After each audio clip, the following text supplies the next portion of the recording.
La Tanzanie a signé le 28 mai 2021 des accords de prêt avec la Banque africaine de développement pour un montant total de 140 millions de dollars visant à financer la production d'électricité et la connectivité électrique en zone rurale. Les fonds seront utilisés pour construire la centrale hydroélectrique de 50 MW de Malagarasi dans l'ouest de la Tanzanie et une ligne de transport d'électricité.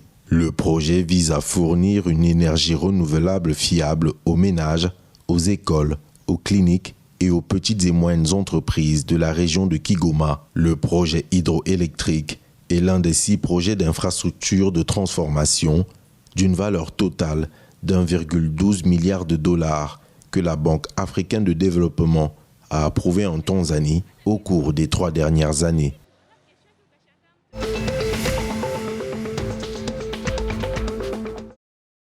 Le Rwanda et la France ont signé le 27 mai 2021 2 accords bilatéraux dès le premier jour de visite du président français Emmanuel Macron à Kigali. Les accords fixent un cadre de coopération bilatérale signé entre le ministre français de l'Europe et des Affaires étrangères Jean-Yves Le Drian et le ministre rwandais des Affaires étrangères Vincent Biruta.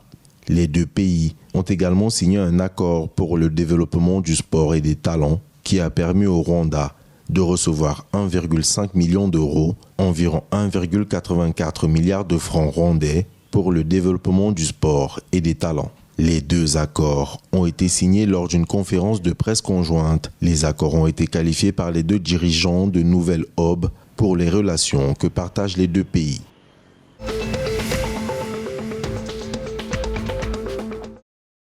Le président Uhuru Kenyatta a décerné une charte à l'École nationale de défense, faisant de l'institution militaire la première université spécialisée du pays en vertu de la loi sur les universités de 2012.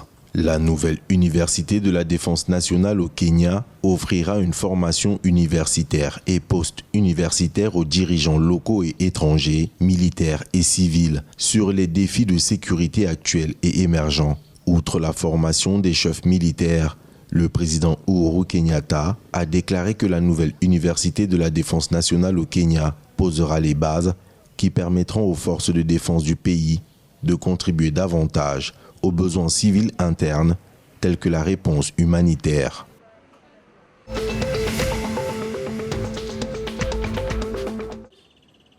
La 51e réunion des experts du comité consultatif permanent des Nations Unies chargé des questions de sécurité en Afrique centrale, qui s'est tenue le 24 mai à Bujumbura, a vu l'élection du Burundi à la tête du dit comité. Cette 51e réunion de l'UNSAC visait à faire un suivi de la situation politique et sécuritaire de certains pays membres de l'Afrique centrale, mais aussi à élire les pays qui seront chargés de représenter le comité durant les 6 prochains mois.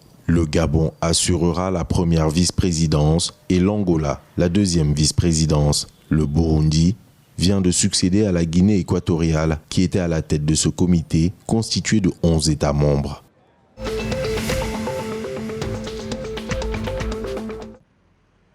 Le Soudan du Sud veut se doter d'une nouvelle constitution.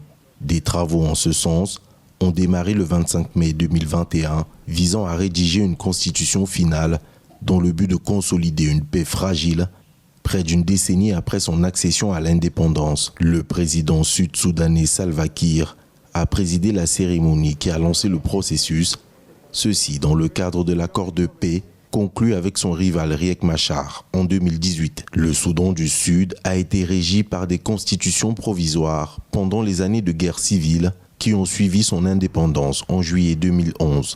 Pour le président Salva Kiir, il est essentiel que cette constitution finale reflète les aspirations du peuple sud-soudanais à la liberté, à l'égalité, à la justice et à la prospérité pour tous.